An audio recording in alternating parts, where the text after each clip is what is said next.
Hello viewers, আবার চলে এসেছি নতুন আর একটা ভিডিও নিয়ে, যেখানে আমি ভুল কাজ করব যাতে তোমরা সঠিকটা শিখতে পারো। আমি যে প্রথম ভুলটা করেছি সেটা হলো আমি আয়রন করে নিইনি। তারপর কাপড়টা আমি ঠিকঠাকভাবে বাঁধাইনি, টান নেই কাপড়টা। এটা আমার দ্বিতীয় ভুল। তৃতীয় ভুল, আমি ড্রয়িং করছি পেন দিয়ে। কালার করার সময় এটা দেখা যেতে পারে। আমি ব্যাকগ্রাউন্ডে কালার করব, তাই পদ্ম ফুলটার আশপাশে ভিজিয়ে নিচ্ছি ভালো করে। শুকনো অবস্থায় করা যায়, তবে এটা একটা পদ্ধতি।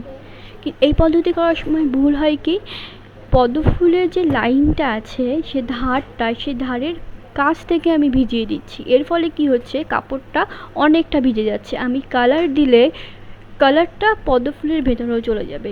আর যদি ভেজা অবস্থায় পদ্ম ফুলের কালার করতে যাই তাহলে দুটো কালারই মিক্সড হয়ে একাকার হয়ে যাবে। দেখো আমি সাইডে কালার করছি, আর যেহেতু মিডিয়াম আমি অনেক বেশি দিয়েছি সেই জন্য যতই কালার দিই না কেন ফুটে উঠছে না। আমি নিচে ব্যাকগ্রাউন্ড হিসাবে ইয়েলো দিতে চাইছি।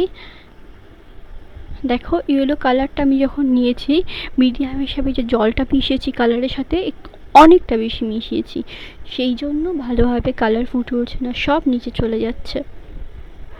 তো এটা শুকিয়ে নেওয়া উচিত ছিল, কিন্তু আমি এটা না শুকিয়েই আবার কালার নিচ্ছি, নিয়ে পদ্ম ফুল তৈরি করা শুরু করছি। দেখো এক্ষেত্রে আমি যেহেতু ফেব্রিকের সাথে মিডিয়াম হিসাবে জল খুব কম মিশিয়েছিলাম, সেই জন্য খুব ভালোভাবে কালারটা আসছে। কিন্তু এটা যেহেতু ভুল করার ভিডিও, ভুল তো আমি করব, তো আমি আবার ভুল করছি।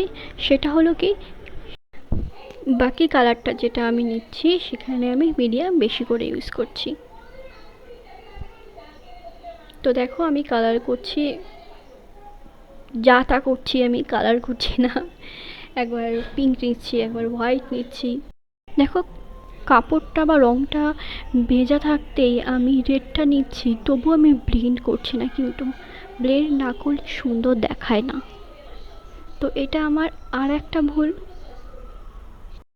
আচ্ছা, এইটার পরে আমি ডিপ সবুজ দিয়ে নিচে ডান্ডিয়ার পাতাটা করে নিয়েছি।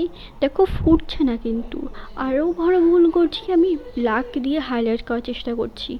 কেমন কাপড়ের ওপর ব্যাকগ্রাউন্ড কেমন সেই সব দেখে তবেই কালার চুজ করতে হয়, কিন্তু আমি ব্ল্যাক চুজ করেছি, যেটা সম্পূর্ণ। আচ্ছা, শেষ ভুলটা করব আমি হোয়াইট কালার দিয়ে। এটা শুকানোর আগেই আমি এর ওপর তাও তুলি দিয়ে হোয়াইট দিয়ে দিচ্ছি। খুব খারাপ লাগছে আমি জানি। আচ্ছা, যে ভুলটা আমি একেবারে প্রথমেই করেছিলাম, খুব মারাত্মক ভুল, সেটা আমি এখন বলি। আমি এই যে ব্লাউজটা, তো ব্লাউজের হাতের মাঝে কিছু দিইনি, যার ফলে পেছনেও কালার লেগে গেছে। এই ভুলটা মারাত্মক, সবাই করে, এই ভুলটা কখনো করো না। আর পেন্টিং না শুকানোর আগে ভাঁজ করো না কাপড়। তো ভিডিও ভালো লাগলে অবশ্যই লাইক, কমেন্ট আর শেয়ার করতে ভুলো না। Thank you for watching.